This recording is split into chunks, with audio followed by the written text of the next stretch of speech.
Olá, seja bem-vindo ao programa Diálogo Aberto com você, mais uma vez trazendo informações, trazendo personalidades, trazendo temas importantes para que nós possamos também aprender muito aqui, conversando com os nossos entrevistados e você sempre podendo participar conosco, sempre podendo trazer também a sua contribuição aqui para o nosso programa Diálogo Aberto. Seja sempre muito bem-vindo para esse programa que é meu, que é seu, que é de todos nós que construímos e participamos efetivamente. E hoje nós estamos começando então esse diálogo aberto com você e trazendo também um tema bastante interessante, falando sobre a questão da proteção a crianças e adolescentes. Lembrando que o Disque 100, por exemplo, que é um número de caráter nacional, ele registrou 69,3 mil denúncias só nos 4 primeiros meses de 2023 e 397, melhor dizendo, mil violações dos direitos humanos. Por isso, todo esse trabalho e a forma de combater esses tipos de violência são necessárias a gente saber como é que pode não somente fazer a prevenção, mas também a quem denunciar, como fazer, como tratar essas questões que afligem, sem dúvida alguma, a nossa sociedade. E hoje, falando sobre este tema da proteção a crianças e adolescentes, nós vamos conhecer o projeto Movimento República de Emaús, que trabalha com uma metodologia específica para ajudar as vítimas. E por isso nós estamos recebendo aqui no estúdio a Georgina Calife, ela que é coordenadora geral do Movimento República de Emaús. Seja muito bem-vinda, Georgina, falando com a gente sobre esse tema tão importante. Obrigada. É uma satisfação poder estar fazendo uma explanação sobre a atuação do Movimento de República de Emaús, que já existe há 52 anos, né? Exatamente na luta pela defesa dos direitos das crianças e adolescentes. E ele surge exatamente na condição de fazer com que as crianças e adolescentes que estavam em situação de rua, em 1970, no Ver-o-Peso, na área do comércio, exatamente sofrendo todo tipo de violações de direitos, o Emaús começa a fazer um trabalho de acolhimento, mas numa perspectiva de viver com eles as dificuldades e, a partir dessa convivência com eles, pensar como fazer para sair dessa situação. Nessa época, as crianças ainda eram chamadas de menores, não é? Então, nós começamos um trabalho de fazer essa acolhida e colocando situações de lazer, de alimentação. Criamos o restaurante do Pequeno Vendedor, no Ver-o-Peso.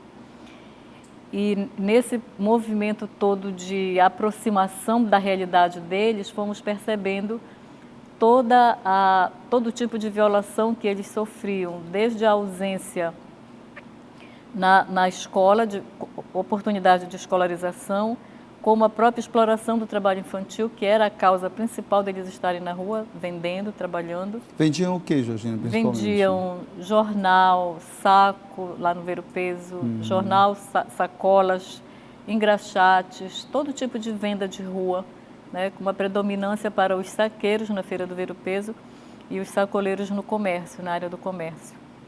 Então, se começa a fazer toda essa aproximação e perceber as necessidades deles e, por consequência, da família, né? Então, se começa uma aproximação com as famílias também e, nessa situação de violação de direitos, se percebia que o Estado era um dos principais agentes de violação de direitos. Então, se cria o restaurante e se percebe a necessidade de criação de mais um setor específico, que era um setor jurídico, para cuidar exatamente da defesa jurídica, né, nessa situação de violação de direitos. Então, o Centro de Defesa, na época chamado Centro de Defesa do Menor, ele surge com essa intenção de acolher as denúncias e defender o direito dessas crianças, levadas pelas próprias famílias, que levavam as denúncias, e nós víamos que tínhamos um trabalho muito grande pela frente. Mas esse trabalho ele começa a partir das denúncias ou também a equipe de vocês, à época, percebendo, por exemplo, já essa violação, também já atuava. Esperava essa denúncia ou podia ter a iniciativa mesmo de começar o trabalho independente disso? Não, nós começávamos independente das denúncias. Certo. Não é? Era nessa abordagem toda de rua e acolhendo nas dependências do restaurante, se dava conta dessas situações e se procurava fazer exatamente os encaminhamentos, as abordagens de como defender esses direitos. Daí surge a necessidade de criar o centro específico, porque esse primeiro grupo era um grupo de jovens, de estudantes, não tinha nenhum profissional ainda com expertise na questão do direito. Então, quando se pensa na criação do centro de defesa, é exatamente reunindo profissionais específicos da área para poderem atuar e intervir na perspectiva da defesa mesmo das crianças e adolescentes que estavam em situação de violência. Em que momento ao longo desses 52 anos, e quanto tempo do SEDECA, do centro? 22 anos. Houve, digamos assim, a entrada, ou o fomento, ou a participação do poder público, seja ele em qualquer esfera? Desde o começo se tem uma proposta de que o Estado pudesse estar assumindo, digamos assim, o patrocínio, o financiamento. Então, nós temos trabalhado especificamente com projetos. Se apresenta um projeto, por exemplo, o projeto GEPIARA, que era o combate exatamente à exploração sexual. Tínhamos que fazer ações junto aos hotéis para poder a que também tem a própria questão do tráfico, da rede. Tudo isso. Então, tinha que ter recursos para fazer abordagem, para fazer panfletagem, técnicos para trabalhar, porque também uma das características do movimento é que a grande parte das pessoas que trabalham são voluntárias. E nós precisávamos de técnicos contratados, de funcionários. Então, isso sempre depende de um projeto. E a maioria dos projetos nunca paga a mão de obra, paga sempre outras ações, não é? E, então, a participação do Estado, ela sempre se deu de forma pontual, né? Um projeto aqui, um projeto ali. E, ultimamente, o projeto que nós temos com o Estado é o projeto de proteção a crianças e adolescentes ameaçados de morte, que é o PPCAM. É um projeto federal em convênio com o Estado, e o Estado convenia conosco para executar o programa de proteção às crianças que estão nessa situação. Mas outros tipos de convênios, no momento, nós não temos com o Estado. Com a prefeitura, por exemplo, ou as prefeituras? Também já houve épocas em que nós tivemos, hoje também não tem. Hoje também não tem. Então, não tem. Hoje está limitado a esse programa, né, que é federal, com adesão do governo do Estado e deles com vocês, então. Isso. Então, hoje não tem outra Nós ação. Temos algumas colaborações pontuais, assim, por exemplo,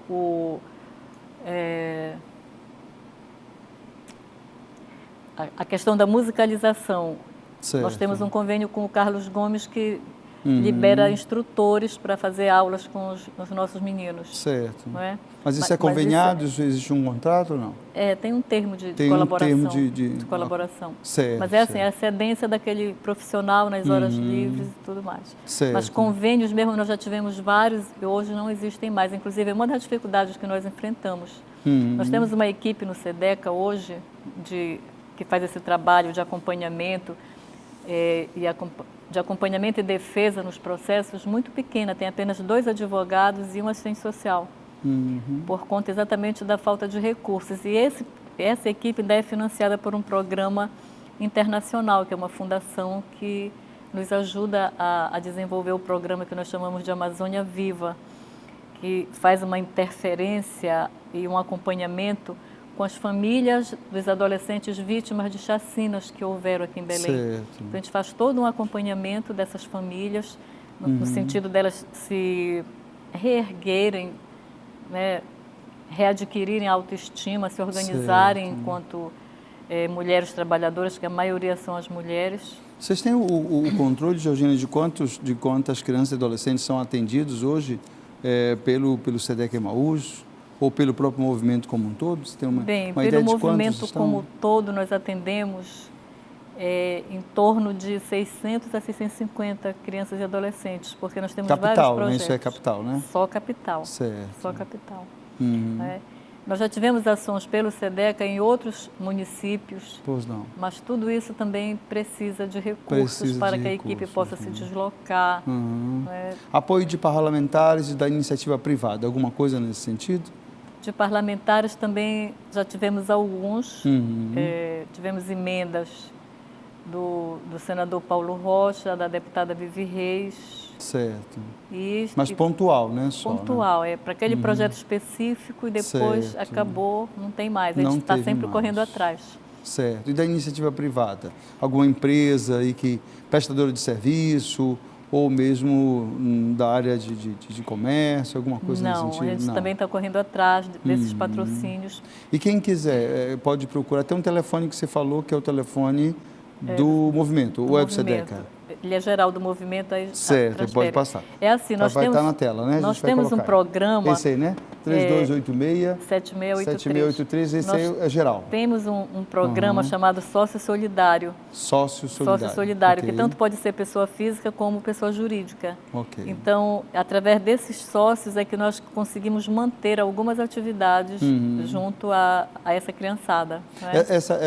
Esses 600 aí entre meninos e meninas, eles têm o que exatamente do programa ou mesmo desse contexto do movimento? Em que eles são atendidos? Em que eles são atendidos? Tá. Dentro dessa questão do apoio, nós temos atualmente estamos sendo também incluídos no programa do Criança Esperança. É por um ano, né, com atividades específicas de organização desses adolescentes que não são os jovens e adolescentes atendidos pelo SEDECA, porque esses aí são aqueles que estão em estado de violência. Certo. Esses que atendem através do Criança Esperança são as crianças e adolescentes que são da República do Pequeno Vendedor, que é toda a criançada e adolescente que está em situação de vulnerabilidade e que fazem programas de musicalização e fazem o curso de adolescente aprendiz. O que é esse tipo de programa, no caso específico aí do Criança Esperança? Como é que que tipo de fomento ele dá? Recurso financeiro? Ele dá recurso financeiro para uma equipe mínima de 3 pessoas e para atividades de palestras, eventos, organização desses grupos, que nós chamamos o grupo que é trabalhado através do Criança Esperança de comunidade ativa, onde os próprios adolescentes que fazem todo o protagonismo, que se organizam os jovens do bairro, organizam as famílias e desenvolvem atividades para que eles se tornem autores desse processo de desenvolvimento. Uma coisa que a gente luta no movimento é para que a nossa ação ela não seja uma ação de nós para eles, mas com eles. Certo. Né, de envolvê-los no sentido que eles se organizem e saibam caminhar com as próprias pernas. Então, por exemplo, se eu sou empresário ou de alguma forma eu sou um parlamentar, eu sou dono de uma empresa, eu quero ajudar, aquele contato é o melhor, o telefone lá. Entrar em contato para ter informações. Esse é o telefone geral. Certo. De novo, 3286-7683, quem quiser ajudar, né? Precisa muito desse tipo de apoio. Tem algum site também, algum Instagram? Tem você site. sabe o endereço ou como é que a gente procura na internet? Movimento de Emaús. Movimento de Emaús. Arroba. Não tem um arroba. É movimentodeemaús.org. .org. É o site, né? Vai direto para lá. E aí também tem informações de como é que se trabalha isso aí. Tem todas as informações no site. Vocês têm funcionários Tem, né? Temos funcionários. Mas a maior parte é voluntário, ou não? Nós temos assim um grupo de voluntários que atuam, né? Certo. O voluntário hoje, pela lei do voluntariado, ele não pode ir trabalhar todo dia, então são 2 vezes na semana. Então tem aqueles voluntários que têm pontualmente o seu trabalho em determinadas frentes e tem uma equipe fixa, que essa nós contratamos, que são os profissionais, os técnicos, pessoal de apoio, para poder fazer esse atendimento diário, né, com as crianças que nos procuram. Então, nós trabalhamos... Eu também posso... Eu não tenho dinheiro, mas eu tenho força de trabalho. Eu quero ir lá para ajudar. Quem é esse público que pode, de repente, se sensibilizar e dizer, eu quero ajudar? Quem é esse público? Olha, dentro da área de atendimento, né, nós precisamos de psicólogos, de advogados, de assistente social, de pedagogos, professores. Nós temos o programa Adolescente Aprendiz, que nós temos que fazer... os cursos profissionalizantes. Eles fazem o estágio no banco, na empresa, certo. E um dia na semana eles vão para o movimento para terem a aula profissionalizante. E nós precisamos pagar esses professores para dar essas aulas. Certo. Então, muitas vezes a gente precisa de trabalho voluntário nessa linha. E na área de comunicação é uma lacuna muito grande que nós temos. Nós não temos profissionais de comunicação, então se tiver pessoa... Comunicação. Comunicação. Em que sentido? Comunicação em que sentido? Na casa de relações públicas? Relações públicas, por exemplo, imprensa? Divulgar todo o nosso trabalho, fazer toda uma rede de sensibilização da sociedade, porque uma das nossas metas também é sensibilizar a sociedade para a causa das crianças e adolescentes, para a causa da defesa dos direitos. E muita coisa que a gente faz, ela não é divulgada. Alguma coisa a gente coloca na rede, no site, mas nós não temos profissionais para ficar alimentando isso aí constantemente, com essa expertise. Certo. E que tipo de trabalhos vocês realizam assim de uma forma específica pelo movimento ou pelo SEDECA? Que tipo de trabalho, principalmente junto a essas crianças e adolescentes? Vocês vão lá, por exemplo, levam alimentos? Ou, você já falou alguns casos, educação, né? Você já falou acolhimento também? Não temos acolhimento. Não tem acolhimento? Não. As crianças, elas vão diariamente participar dos cursos, nós temos os programas de profissionalização, eles fazem os cursos. Que cursos são esses, assim, por exemplo? Curso de auxiliar de escritório e atendente bancário. Tem a certificação também? Tem a certificação. Okay. Tem uma carga horária em convênio com o Ministério do Trabalho, então quando termina eles são certificados. E são esses meninos que estão fazendo esses estágios nos bancos. Faixa etária é o quê? De quantos a quanto? De 7 a 18 anos. 7. A turminha criança e até 12 anos incompletos. Fica onde? O que eles fazem lá? Eles fazem parte desses cursos de musicalização, teatro e esporte. Certo. Né? Tem os grupos, conforme a escolha deles na inscrição, eles fazem esse tipo de atividade. Então, eles fazem a oficina, depois tem reunião de formação e tem o lazer. As famílias, como é que eles participam disso? As famílias participam. Nós temos reuniões semanais com as famílias, conforme o grupo. Certo. O grupo da socialização, o grupo do esporte e o grupo dos adolescentes aprendizes também. Então, fazemos sempre reunião com as famílias. Temos convênios com a universidade em termos de projeto de extensão. Então, tem professores que desenvolvem ações com a família aos sábados. E temos também... Especificamente, o que o SEDECA faz, como eu falei, o projeto Amazônia Viva, que trabalha com as famílias dos adolescentes que foram vítimas de chacinas, organizando essas famílias a partir da sua localidade. Então, eles não vão ser atendidos no movimento, mas os técnicos do SEDECA, eles vão até essa comunidade fazer todo um trabalho de esclarecimento e orientação sobre os direitos, numa perspectiva de que eles procurem, ao ter conhecimento dos direitos que têm, se organizarem para pautar para colocar essas pautas perante o poder público, na exigência de políticas públicas, de atendimento médico, de atendimento social. Tem também o atendimento médico? Não. Não tem ainda? Não tem também está precisando. Médico. Mas tem algum consultório lá Nada. que alguém pode... O médico, nem se médico, ele quiser, nem odontológico. Então está precisando também. Precisa. Então, aproveita logo o espaço, né? Pois é, porque e já convida essa turma aí para ajudar. Sempre que quando precisa, a gente tem que encaminhar para algum médico amigo, né? Geralmente a gente encaminha para o centro de saúde.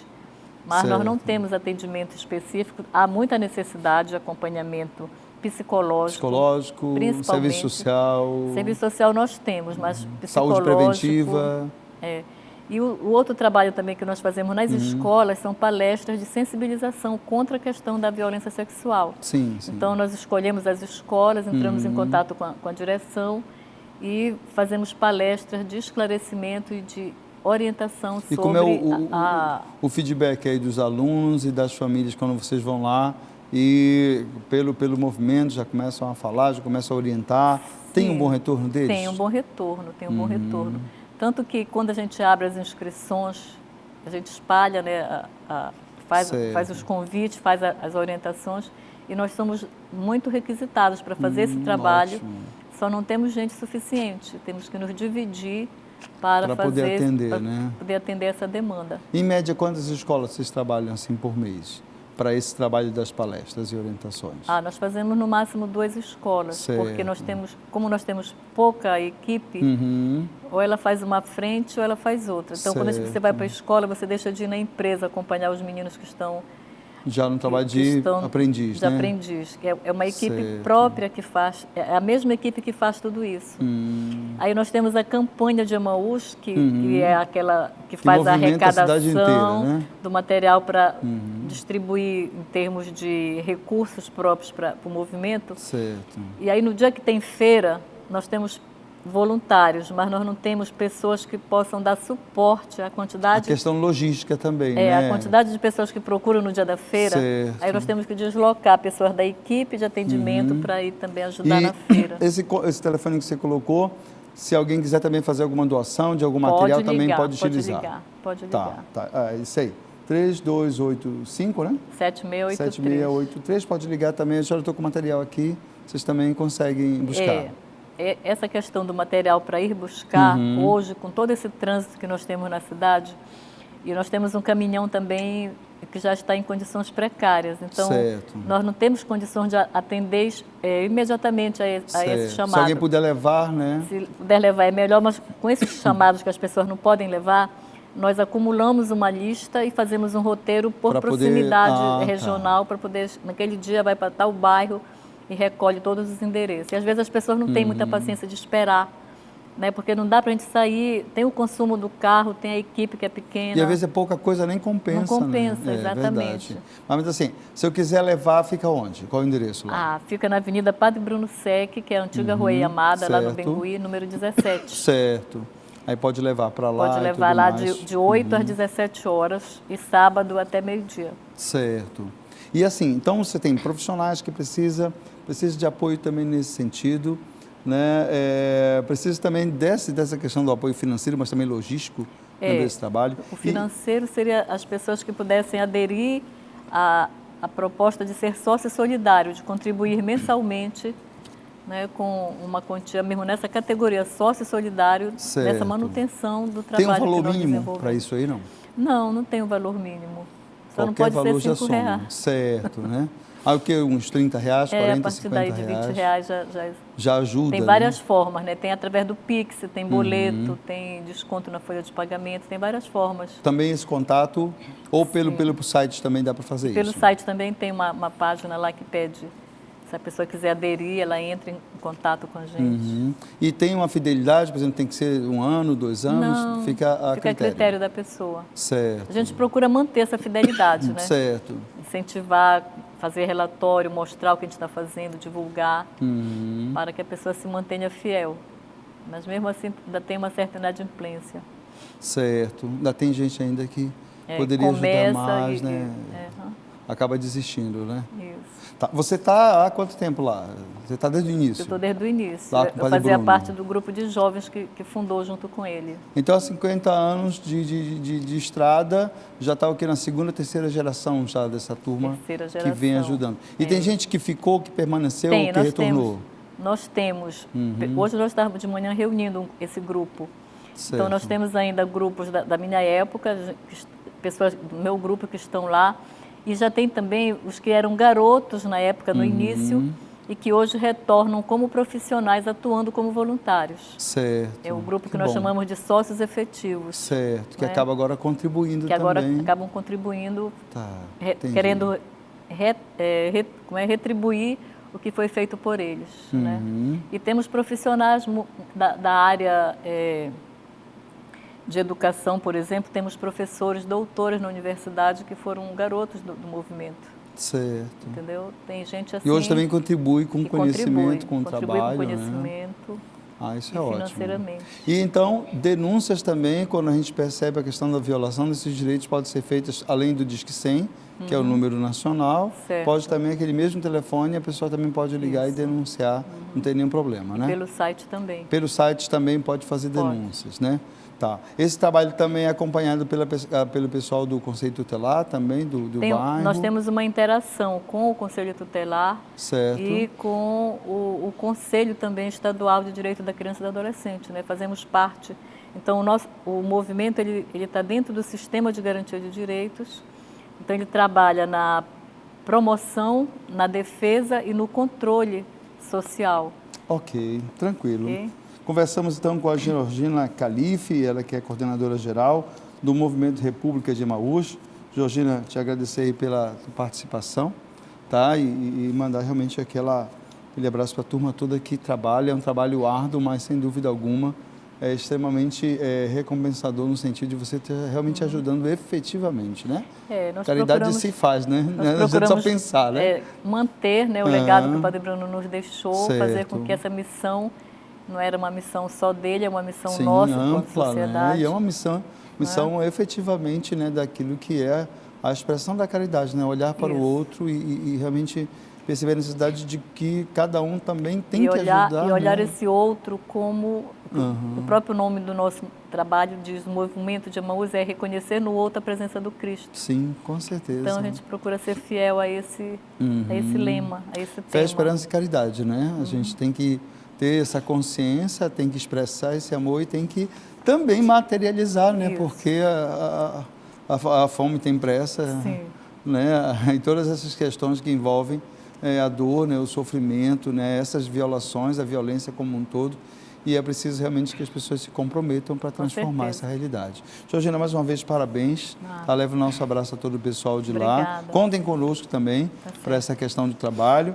E a gente queria também aproveitar você que nos acompanha, né? Aqui no programa Diálogo Aberto, você que pode participar com o teu trabalho, com teus recursos, com a tua logística, enfim, com aquilo que você pode ajudar aí para tantos e tantos jovens que precisam desse trabalho conjunto, né? E a gente pode, né? Ninguém é tão pobre que não possa dar nada, nem tão rico que não possa precisar também, no sentido de realmente se sentir partícipe dessa vida, né? Como diz aquela frase, né? Se a gente não vive para servir, a gente não serve para viver. Isso. Então a gente tem que se comprometer também, não é isso? É isso que a gente faz. Tá bom, muito obrigado. Obrigado a você que nos acompanha aqui no Diálogo Aberto. Nós vamos para um rápido intervalo e a gente retorna então com a segunda parte do nosso programa.